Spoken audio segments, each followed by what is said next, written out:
السلام علیکم۔ کتابوں کی دنیا میں خوش آمدید۔ ابن صفی کی مشہور زمانہ عمران سیریز کا چوتھا ناول آپ کے پیش خدمت ہے۔ اس کا نام ہے بھیانک آدمی۔ روشی اسے بہت دیر سے دیکھ رہی تھی۔ وہ سر شام ہوٹل میں داخل ہوا تھا۔ اب شام کے 7 بج رہے تھے۔ جب وہ ہوٹل میں داخل ہوا تھا تو روشی کی میز کے علاوہ ساری میزیں خالی پڑی تھیں، لیکن اب ہوٹل میں تل دھرنے کی جگہ نہیں تھی۔ وہ ایک خوبصورت جامہ زیب نوجوان تھا، لیکن کوئی خاص بات نہیں تھی جس کی بنا پر روشی اس کی طرف متوجہ ہوتی۔ اس ہوٹل میں اس نے اب سے پہلے درجنوں خوبصورت آدمیوں کے ساتھ راتیں گزاری تھیں، اور اس کی وہ حس کبھی کی فنا ہو چکی تھی جو ذوف قوا کی طرف متوجہ کرنے پر اکساتی ہے۔ روشی ایک اینگلو انڈین عورت تھی، کبھی لڑکی رہی ہوگی، لیکن اب یہ بہت پرانی بات ہو چکی تھی۔ یہ اس وقت کی بات ہے جب سنگاپور پر جاپانیوں نے بمباری کی تھی، اور جدھر جس کے سینگ سمائے بھاگ نکلا۔ روشی 14 سال کی لڑکی تھی۔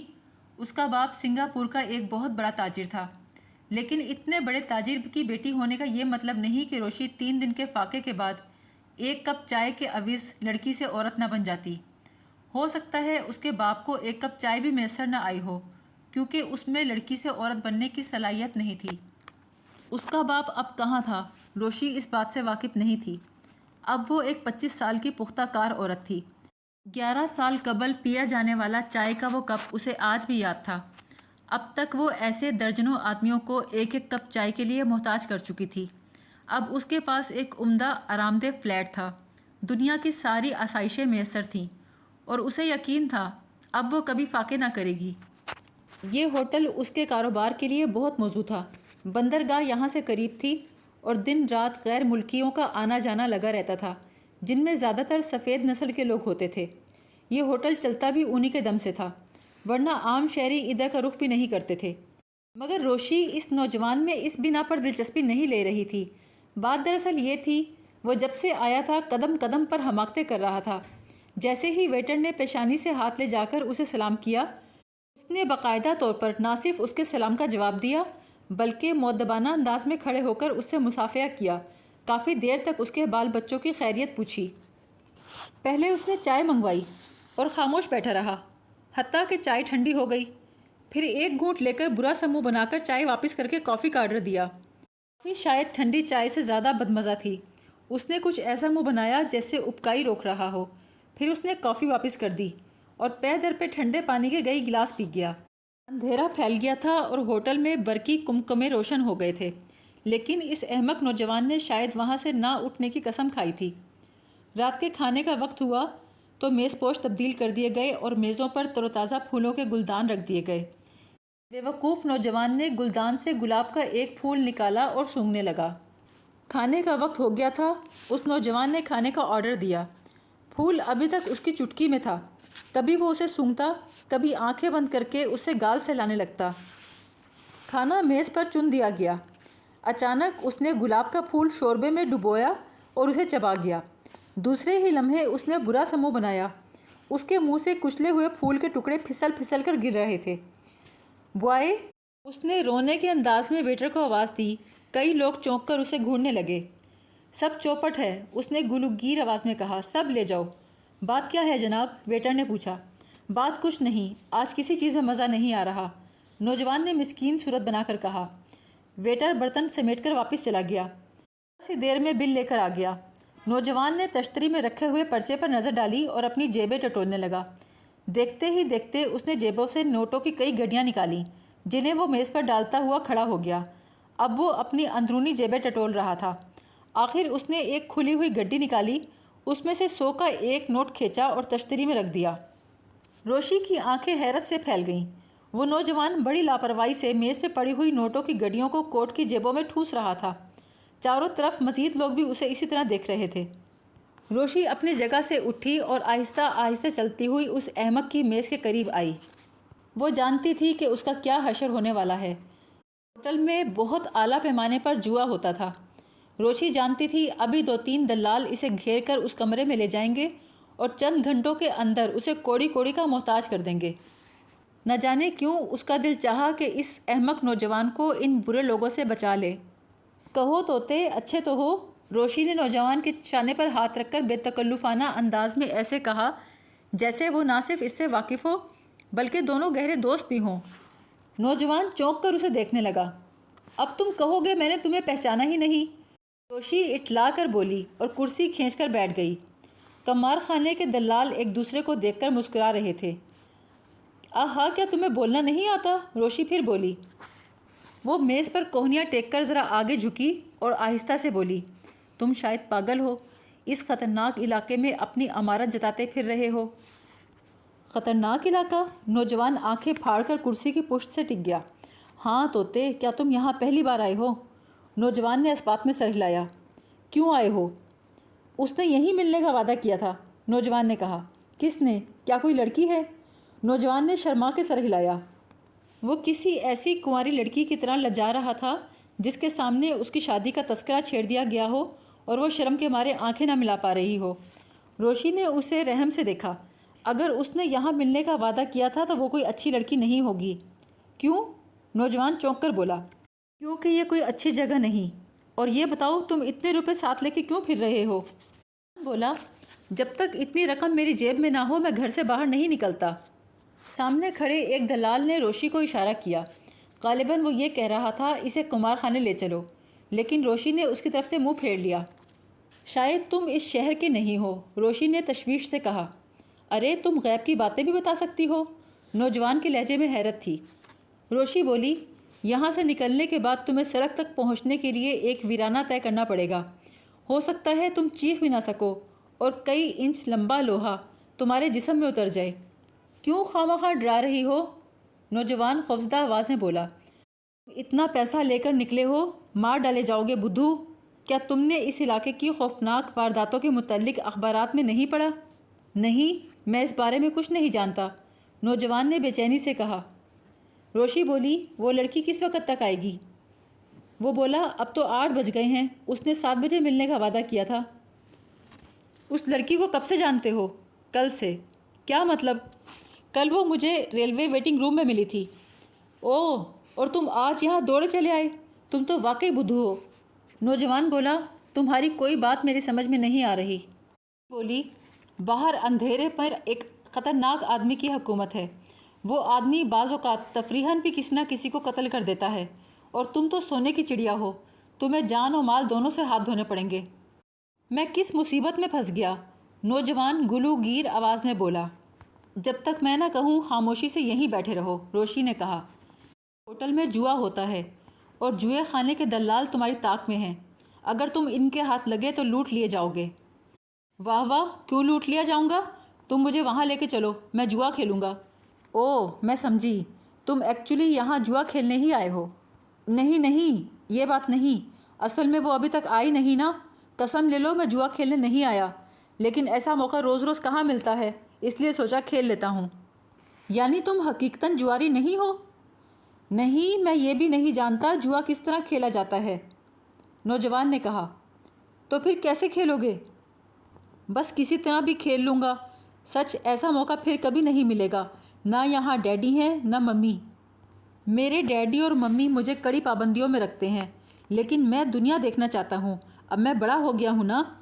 بے اختیار ہنس پڑی، پھر سنجیدہ ہو کر بولی، میں تمہیں جوا نہ کھیلنے دوں گی۔ کیوں؟ تم ہو کون مجھے روکنے والی؟ میں نے آج سے پہلے تمہیں دیکھا تک نہیں، کیسے روکو گی مجھے؟ اتنے میں قمار خانے کا ایک دلال اپنی جگہ سے اٹھ کر ان کی میز کی طرف بڑھا۔ صورت سے ہی خطرناک معلوم ہوتا تھا۔ چہرے پہ گھنی مونچھیں تھیں اور ہونٹوں سے دانت دکھائی دے رہے تھے۔ وہ ایک کرسی کھینچ کر سامنے بیٹھ گیا۔ روشی سے بولا، کیا یہ تمہارے دوست ہیں؟ روشی تلخی سے بولی، ہاں۔ کیا یہ پہلی بار یہاں آئے ہیں؟ روشی نے جھلا کر کہا، ہاں ہاں۔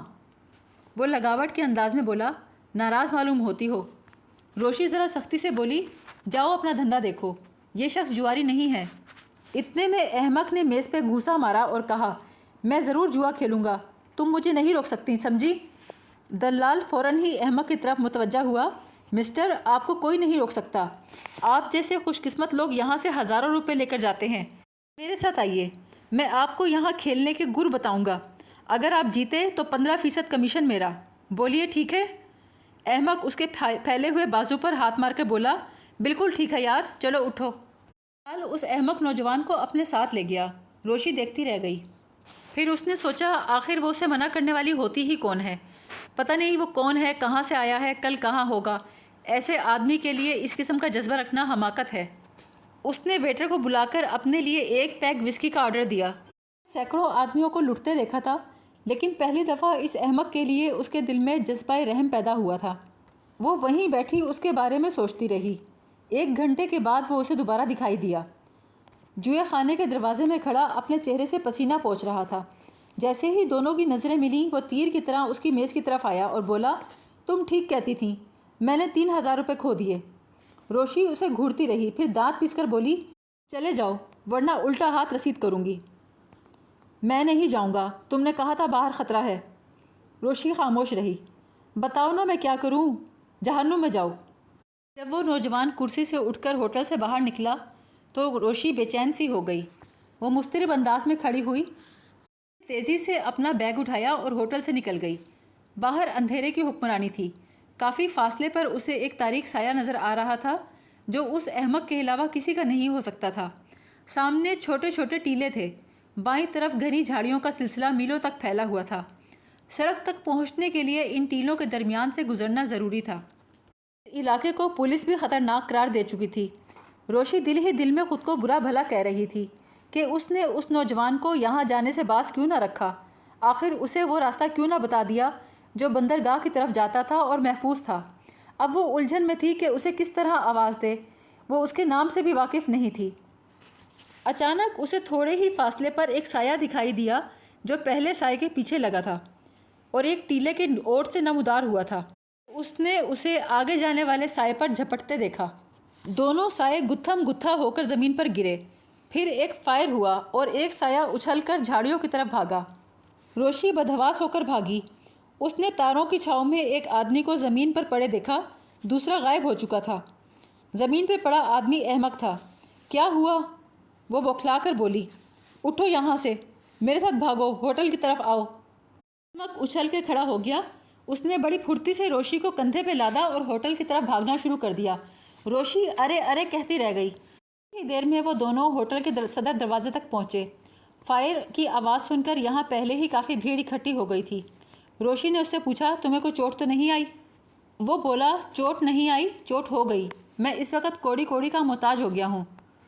اسنا میں ہوٹل کا مینیجر آیا اور انہیں اپنے ساتھ اپنے کمرے میں لے گیا۔ وہ بولا، آپ نے بڑی غلطی کی ہے جناب۔ کیا آپ نے سڑک کے کنارے لگے بورڈ پر نظر نہیں ڈالی تھی؟ اس پر تحریر ہے کہ شام 7 بجے کے بعد اس سڑک پر جانے والوں کی جان و مال کی حفاظت نہیں کی جا سکتی، اور یہ بورڈ محکمہ پولیس کی طرف سے لگایا گیا ہے۔ احمق نوجوان بولا، جی میں نے وہ بورڈ نہیں دیکھا تھا۔ مینیجر نے پوچھا، کتنی رقم گئی؟ نوجوان بولا، 47,000۔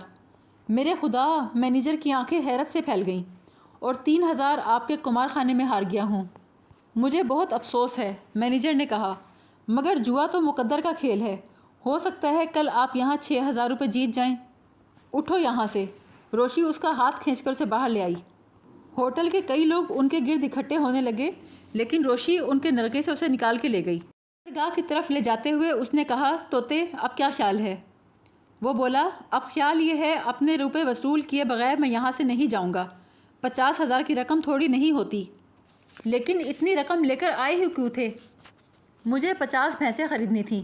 ان بھینسوں کے بغیر میں واپس نہیں جا سکتا کیونکہ میرے ڈیڈی بڑے غصے والے ہیں۔ تو کیا تمہارے ڈیڈی بھینسوں کی تجارت کرتے ہیں؟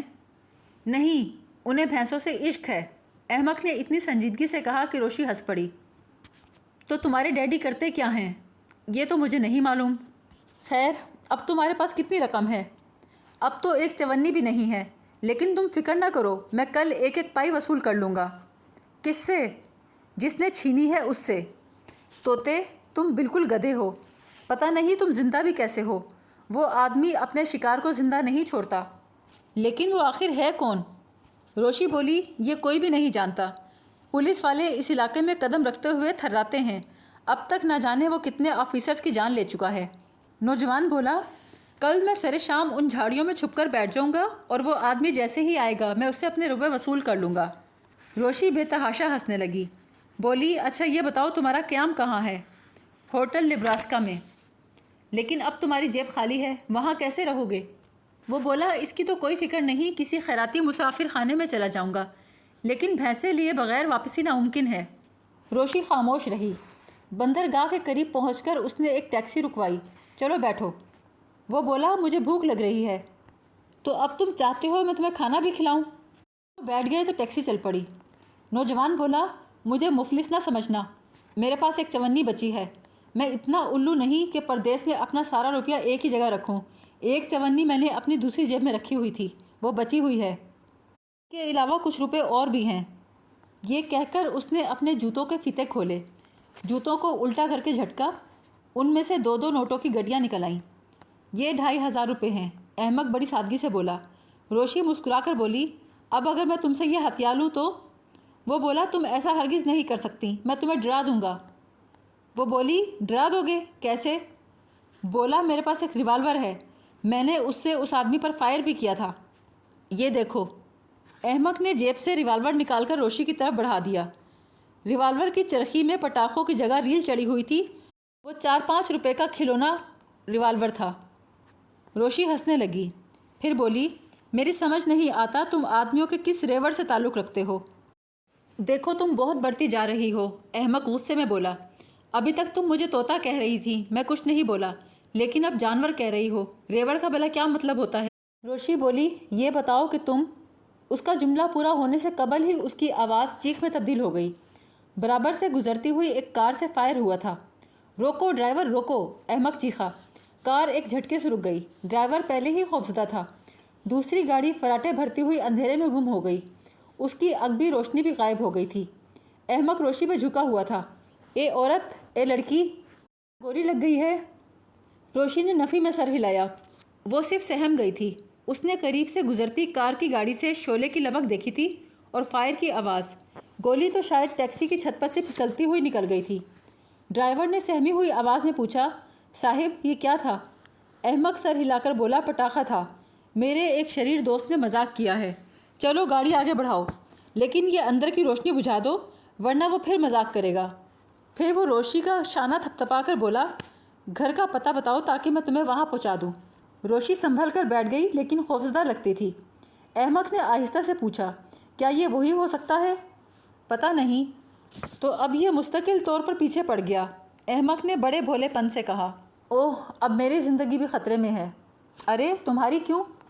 اس لیے کہ وہ پاگل ہے، جس کے پیچھے پڑ جائے ہر حال میں اسے مار دیتا ہے۔ ایسے بھی کئی کیس گزرے ہیں کہ کچھ لوگ اس کے پہلے حملے سے بچ گئے تو دوسرے حملے میں مارے گئے۔ وہ ہے کون اور کیا چاہتا ہے؟ روپے تو چھین چکا میرے، اور اسے کیا چاہیے؟ میں نہیں جانتی وہ کون ہے اور کیا چاہتا ہے، بہرحال یہ سب کچھ تمہاری حماقتوں کی وجہ سے ہوا ہے۔ یعنی تم چاہتی ہو میں چپ چاپ مر جاتا؟ احمق نے بڑی سادگی سے سوال کیا۔ نہیں طوطے، تمہیں اس طرح اپنی امارت کا اظہار نہیں کرنا چاہیے تھا۔ لو مجھے کیا معلوم تھا یہاں کے لوگ 50,000 جیسی رقم پر بھی نظر رکھ سکتے ہیں۔ روشی نے حیرت سے کہا تم اسے حقیر رقم کہتے ہو؟ میں نے اپنی ساری زندگی میں اتنی رقم نہیں دیکھی۔ تم آدمی ہو یا ٹکسال؟ چھوڑو اس بات کو، تم کیا کہہ رہی تھی؟ تم خود کو خطرے میں محسوس کر رہی ہو؟ روشی بولی ہاں۔ اگر تم کہو تو میں رات تمہارے ساتھ گزار لوں؟ ہاں ضرور، میں نے ایک بات مارک کی ہے، بالکل طوطے ہونے کے باوجود لاپرواہ بھی ہو اور نڈر بھی۔ روشی نے ٹیکسی اپنے گھر کی طرف مڑوا لی۔ دیکھو یہ رہا میرا چھوٹا سا فلیٹ۔ جب وہ دونوں فلیٹ میں داخل ہو گئے تو احمق اتنے اطمینان سے ایک صوفے میں گر گیا جیسے وہ ہمیشہ یہیں رہتا تھا، اور بولا گھر پہ تمہارے کچھ کھانے کو مل سکے گا؟ روشی بولی اس کے لیے تمہیں میرا ہاتھ بٹانا پڑے گا، میں یہاں تنہا رہتی ہوں۔ تقریباً 1 گھنٹے بعد وہ کھانے کی میز پر تھے۔ وہ احمق بڑھ بڑھ کر ہاتھ مار رہا تھا۔ اب مزہ آ رہا ہے، اس ہوٹل کے کھانے بڑے واہیات تھے۔ روشی اسے غور سے دیکھ رہی تھی۔ کیا تم حقیقتاً ایسے ہی ہو جیسے نظر آتے ہو؟ میں نے ابھی تک تمہارا نام تو پوچھا ہی نہیں۔ وہ بولا تو اب پوچھ لو۔ ویسے مجھے اپنا نام بالکل پسند نہیں۔ کیا نام ہے تمہارا؟ علی عمران۔ کیا کرتے ہو؟ خرچ کرتا ہوں، پیسے نہیں ہوتے تو صبر کرتا ہوں۔ پیسے کہاں سے آتے ہیں؟ عمران ٹھنڈی سانس لے کر بولا میں بچپن سے یہی سوچ رہا ہوں پیسے کہاں سے آتے ہیں، افسوس ابھی تک اس کا جواب سمجھ نہیں آیا۔ بچپن میں سوچتا تھا شاید روپے بسکٹ سے نکلتے ہیں۔ روشی بولی یعنی تم اپنے متعلق کچھ بتانا نہیں چاہتے؟ نوجوان بولا اپنے متعلق میں نے سب کچھ بتا دیا ہے، لیکن تم زیادہ تر ایسی باتیں پوچھ رہی ہو جن کا تعلق مجھ سے نہیں بلکہ میرے ڈیڈی سے ہے۔ میں سمجھ گئی، یعنی تم خود کوئی کام نہیں کرتے۔ بالکل ٹھیک سمجھی۔ روشی اسے عجیب نظروں سے دیکھ رہی تھی۔ اسے سمجھ نہیں آ رہا تھا کیا سمجھے، وہ کوئی نیم دیوانہ ہے یا بہت بڑا مکار، مگر مکار سمجھنے کے لیے کوئی معقول دلیل اس کے ذہن میں نہیں آ رہی تھی۔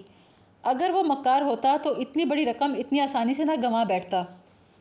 عمران ٹھنڈی سانس لے کر بولا، اب آہستہ آہستہ ساری بات میری سمجھ میں آ رہی ہے۔ کل جو لڑکی مجھے ریلوے کے ویٹنگ روم میں ملی تھی نا، وہ اسی بدماش کی ایجنٹ ہوگی، ورنہ وہ مجھے اس ہوٹل میں کیوں بلاتی؟ ہاں تو جوشی، کیا نام ہے تمہارا؟ روشی۔ وہ لڑکی مجھے اچھی لگی تھی، لیکن اب نہ جانے کیوں تم مجھے اچھی لگ رہی ہو۔ مجھے بڑا افسوس ہے میں نے تمہارے کہنے پہ عمل نہیں کیا۔ کیا اب تم میری مدد کرو گی؟ میں اپنی کھوئی ہوئی رقم واپس لینا چاہتا ہوں۔ کس طرح تمہاری مدد کر سکتی ہوں؟ تم نے وہ رقم بینک میں نہیں رکھوائی کہ واپس مل جائے؟ کوشش کرے انسان تو کیا ہو نہیں سکتا۔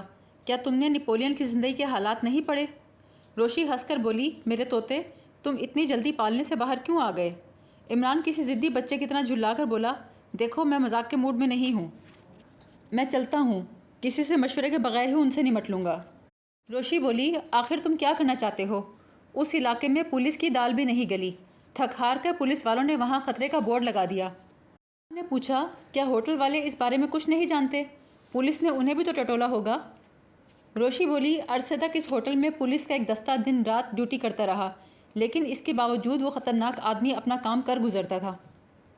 عمران بولا، اب میں آ گیا ہوں نا، میں اس کا کلا کما کیے بغیر یہاں سے نہ جاؤں گا۔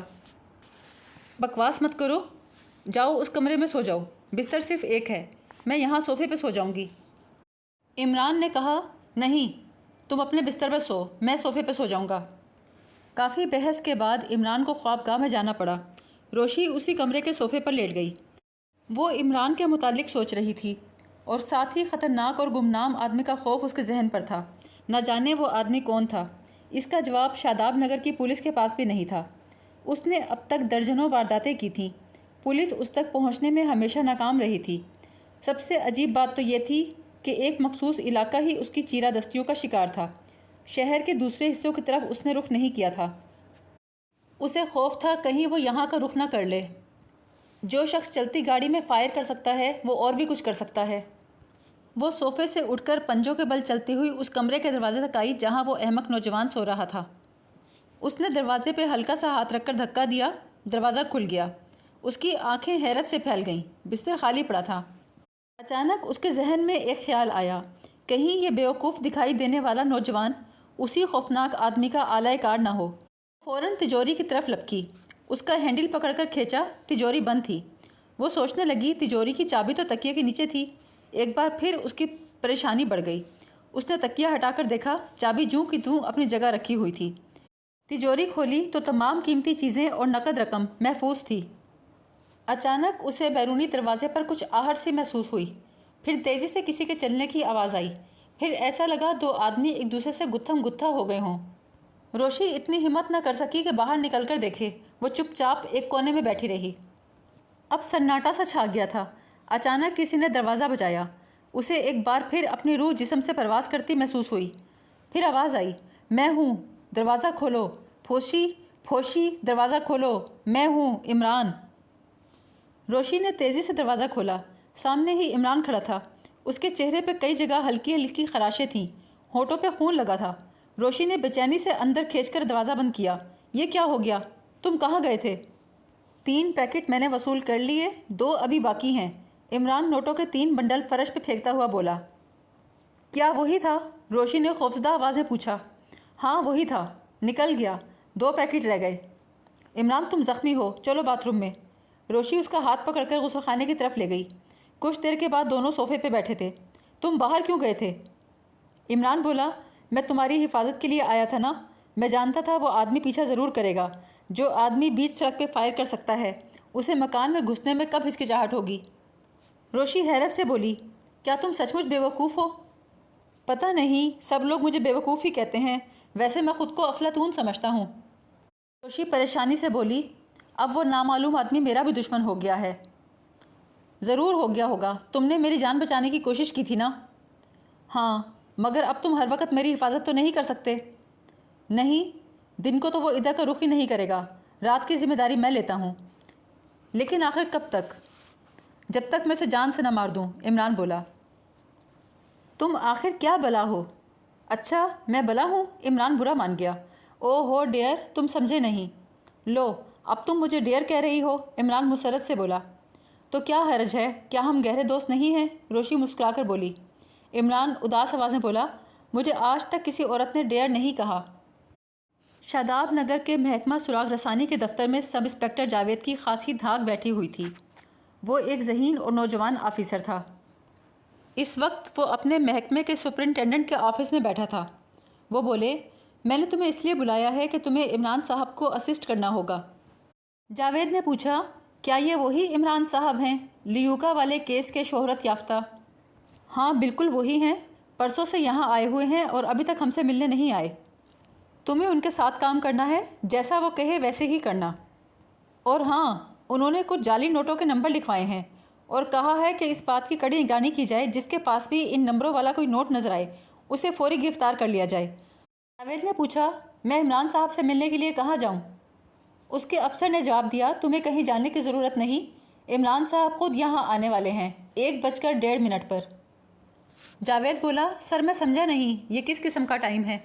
اس کے سپرنٹینڈنٹ نے جواب دیا، مجھے خود معلوم نہیں یہ آدمی کس قسم کا ہے، سنا ہے آفیسر آن اسپیشل ڈیوٹی ہے۔ اس نے اپنا سیکشن بالکل الگ بنایا ہوا ہے جو براہ راست ڈائریکٹر جنرل سے تعلق رکھتا ہے۔ ٹھیک ہے سر، میں ان کے آنے تک کچھ کام کر لیتا ہوں۔ یہ کہہ کر جاوید اپنے آفس میں چلا گیا۔ عمران ریلوے اسٹیشن پر ٹہل رہا تھا۔ اسے اپنے ماتحت ہدہد کی آمد کا انتظار تھا۔ ٹرین آئی اور نکل بھی گئی، لیکن ہدہد کا کہیں پتہ نہ تھا۔ عمران گیٹ کے پاس آ کر کھڑا ہو گیا۔ بھیڑ بہت زیادہ تھی۔ کافی دیر کے بعد اسے ہدہد دکھائی دیا۔ ادھر آؤ، عمران نے اس کا ہاتھ پکڑ کے ویٹنگ روم کی طرف گھسیٹا۔ ہدہد وہاں پہنچ کے بولا، جناب آداب بجا لاتا ہوں۔ جیتے رہو، عمران نے اس کے سر پہ ہاتھ پھیرا۔ کیا تم اس شہر سے واقفیت رکھتے ہو؟ وہ بولا، جناب یہ میرا برادر نسبتی کا وطن ہے۔ عمران بولا، میرے پاس وقت کم ہے، تم سے برادر نسبتی اور وطن کے معنی پوچھنے کا وقت نہیں، بس اتنا جان لو تم یہاں مچھلیوں کا شکار کھیلنے کے لیے آئے ہو۔ تم یہاں بندرگاہ کے علاقے میں مچھلیوں کا شکار کھیلو گے اور اپنا قیام ABC ہوٹل میں رکھو گے۔ بازار سے مچھلیوں کے شکار کا کچھ سامان خریدو اور چپ چاپ وہاں چلے جاؤ اور جا کر شکار کھیلتے رہو۔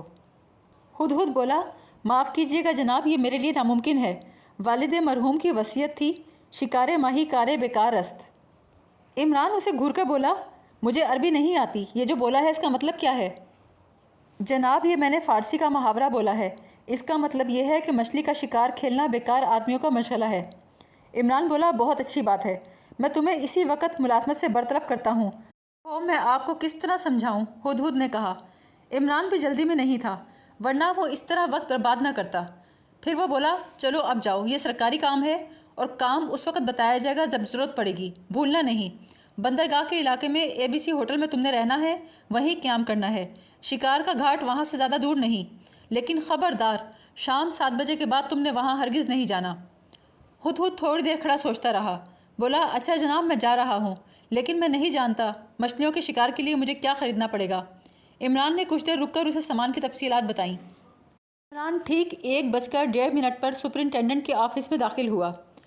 اس وقت اس کے چہرے پر حماقت نہیں برس رہی تھی، وہ ایک اچھی اور جاذب نظر شخصیت کا مالک معلوم ہوتا تھا۔ سپرنٹینڈنٹ نے اس کی طرف سگریٹ کا ڈبہ بڑھاتے ہوئے کہا، بہت انتظار کروایا آپ نے۔ عمران نے کہا، شکریہ، میں سگریٹ کا عادی نہیں ہوں، دیر سے ملاقات کی وجہ یہ ہے کہ میں مصروف تھا، اب تک میں اپنے طور پر حالات کا جائزہ لے رہا تھا۔ یہ بتائیے نوٹوں کے متعلق کچھ معلوم ہوا؟ سپرنٹینڈنٹ بولا، ابھی تک تو کوئی رپورٹ نہیں ملی، لیکن نوٹوں کے متعلق میں کچھ پوچھنا چاہتا ہوں۔ عمران مسکرا کر بولا، اس آدمی کے پاس جعلی نوٹوں کے 2 پیکٹ ہیں اور یہ دونوں پیکٹ میرے ہی ذریعے اس تک پہنچے ہیں۔ میں دیدہ و دانستہ کل رات کو اس خطرناک علاقے میں گیا تھا، میری جیبوں میں جعلی نوٹوں کے کئی پیکٹ تھے۔ سپرنٹینڈنٹ بری طرح چونکا، ارے تو کیا آج کے اخبار میں جو خبر چھپی ہے وہ آپ ہی کے بارے میں ہے؟ عمران بولا، غالباً۔ سپرنٹینڈنٹ بولا، لیکن یہ ایک خطرناک قدم تھا۔ عمران بولا، بعض اوقات اس کے بغیر کام نہیں چلتا۔ اس سے ٹکرانے کے بعد مجھے اندازہ ہوا ہے وہ بہت چالاک آدمی ہے۔ عمران بڑبڑایا، سوال یہ ہے، خطرے سے ہوشیار کرنے کے لیے سڑک پہ بورڈ لگایا گیا ہے، اس لیے اکثر لوگ وہاں جاتے ہی نہیں۔ پھر بھی کوئی بھولا بھٹکا مجھ جیسا چلا گیا تو فوراً ہی اس پر حملہ کر دیا گیا۔ اس کا مطلب تو یہ ہوا کہ ساری رات وہاں اس آدمی کی حکومت رہتی ہے۔ جی ہاں عمران صاحب، آپ درست کہہ رہے ہیں۔ عمران بولا، لیکن اس کا مقصد کیا ہو سکتا ہے؟ آخر اس اجاڑ علاقے میں ہے کیا؟ اگر یہ کہا جائے کہ وہ اجاڑ علاقہ لٹیروں کا اڈا ہے تو سوچنا پڑے گا کہ ہوٹل والوں پر کبھی حملہ کیوں نہیں ہوتا؟ وہاں روزانہ ہزاروں روپے کا جوا ہوتا ہے۔ سپرنٹینڈنٹ بولا، ہمیں بھی کئی بار ہوٹل والوں پر شبہ ہوا ہے، ہم نے بہت نگرانی بھی کی ہے، لیکن ہمیں ان کے خلاف کوئی ثبوت نہ ملا۔ عمران کچھ نہ بولا۔ اس نے جیب سے چنگم کا پیکٹ نکالا، اس کا کاغذ پھاڑ کر ایک سپرنٹینڈنٹ کو بھی پیش کر دی۔ وہ بوکھلا گیا اور شکریہ کے ساتھ اس نے چنگم قبول کر لی۔ عمران نے بڑے اطمینان سے دوسری چنگم اپنے منہ میں ڈالی، پھر بولا، اس واقعے کا تذکرہ اپنے تک ہی محدود رکھیے گا، بالکل فکر نہ کریں۔ یہ بتائیے آپ کا قیام کہاں ہے؟ عمران بولا، میں ایک ہوٹل میں رہ رہا ہوں۔ چند لمحے کی خاموشی کے بعد سپرنٹینڈنٹ بولا، آپ کو اسسٹ کرنے کے لیے میں نے ایک آدمی منتخب کر لیا ہے، کہیے تو ملاقات کراؤں؟ عمران بولا، فی الحال ضرورت نہیں، آپ مجھے ان کا نام اور پتہ لکھوا دیجئے تاکہ میں ان سے کسی وقت بھی رابطہ کر سکوں۔ ویسے مجھے آپ لوگوں کے تعاون کی اشد ضرورت ہوگی، ہماری طرف سے آپ مطمئن رہیں۔ بہت اچھے، اب اجازت دیجئے، عمران کہہ کر کمرے سے نکل گیا۔ سپرنٹینڈنٹ اپنی جگہ خاموش بیٹھا رہا، پھر اس نے عمران کی دی ہوئی چنگم نکالی، ادھر ادھر دیکھا اور منہ میں ڈال لیا۔ 7 بجے عمران روشی کے فلیٹ پہنچا۔ وہ اسی کا انتظار کر رہی تھی۔ اسے دیکھ کر بولی، کہ گئے ہوئے اب آئے ہو، لنچ پر بھی انتظار کیا، شام کو بھی چائے کے لیے بیٹھی رہی۔ عمران سر کھجاتے ہوئے بولا، میں دوسرے روڈ کی ایک بلڈنگ پر تمہارا فلیٹ ڈھونڈ رہا تھا۔ روشی کو معلوم تھا یہ اس کے ٹالنے کا انداز تھا۔ بولی، دن بھر کہاں رہے؟ سارا دن اسی مردود کو ڈھونڈتا رہا، ابھی اسے 2 پیکٹ وصول کرنے ہیں۔ عمران، اپنی زندگی خطرے میں نہ ڈالو، میں تمہیں کس طرح سمجھاؤں؟ میرا خیال ہے وہ ABC ہوٹل میں ضرور آتا ہوگا۔ تو تم باز نہیں آؤ گے؟ تم اس ہوٹل سے ابھی تک اپنا سامان نہیں لے کے آئے؟ سامان دیکھی جائے گی، آؤ کہیں ٹہلنے چلتے ہیں۔ میں نے تو خوف کی وجہ سے آج دروازے کے باہر قدم بھی نہیں رکھا۔ ہنسا، ارے وہ صرف رات کا شہزادہ ہے، دن کا نہیں۔ پھر بھی عمران، اس نے پلٹ کر خوفزدہ نگاہوں سے دروازے کی طرف دیکھا اور بولی، دروازہ تو لاک کر دو۔ اوہ ہو، تم تو بہت ڈرپوک ہو۔ عمران ہنسا، پہلے تم دروازہ لاک کرو، پھر تمہیں ایک خاص بات بتاتی ہوں۔ عمران نے دروازہ بند کر کے چٹکنی چڑھا دی۔ روشی نے اپنے اسکرٹ کی جیب سے ایک لفافہ نکال کر عمران کی طرف بڑھایا۔ آج 3 بجے ایک لڑکا لایا تھا اور لفافہ چاک کرنے سے قبل ہی وہ بھاگ گیا۔ عمران نے لفافے سے کاغذ نکالا، انگریزی میں ٹائپ کیا ہوا خط تھا۔ لکھا تھا، روشی، تم مجھے نہ جانتی ہوں گی لیکن میں تم سے اچھی طرح واقف ہوں۔ اگر اپنی خیریت چاہتی ہو تو مجھے اس کے متعلق سب کچھ بتا دو جو پچھلی رات سے تمہارے ساتھ ہے۔ وہ کون ہے، کہاں سے آیا ہے، کیوں آیا ہے، یہ سب کچھ تم مجھے فون پر بتا سکتی ہو۔ میرا فون نمبر 666 ہے۔ اگر تم مجھے سب بتا دو تو تمہیں معاف کر دوں گا، فقط ٹیرر۔ عمران سر ہلا کر بولا، بہت خوب، یہ شخص فون پہ گفتگو کرے گا۔ مجھے تو یہ سب نری بکواس معلوم ہوتی ہے، روشی نے کہا۔ ہو سکتا ہے یہ خط کسی اور نے مجھے خوفزدہ کرنے کے لیے بھیجا ہو۔ عمران بولا، مگر ان واقعات سے اور کون واقف ہے؟ روشی بولی، کل جب تم پر حملہ ہوا تو ہوٹل میں درجنوں آدمی تھے۔ ظاہر ہے مجھے اپنے کندھے پر اٹھا کر تم ہوٹل تک لے گئے تھے، پھر تم ہی میرے پاس سے اٹھ کر جوئے خانے میں گئے تھے۔ اس کے بعد ہم دونوں اکٹھے ہوٹل سے باہر نکلے تھے، سب نے یہ سب کچھ دیکھا تھا۔ عمران چند لمحے کچھ سوچتا رہا، پھر بولا، اچھا چلو، اس وقت ہم رات کا کھانا کسی شاندار ہوٹل میں کھائیں گے۔ پھر وہی پاگل پن، ہم اس وقت کہیں نہیں جائیں گے، روشی نے سختی سے کہا۔